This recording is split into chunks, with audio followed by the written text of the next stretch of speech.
We are guardians. We are healers. We are workers. We are communicators. We are servants. We are protectors. It is our sacred honor to hold life's most beautiful moments as a responsibility to the people we serve each and every day.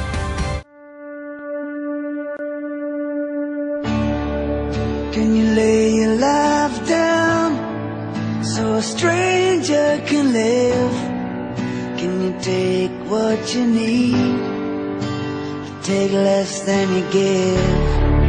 Could you close every day without the glory and fame? Could you hold your head high when no one knows your name? That's how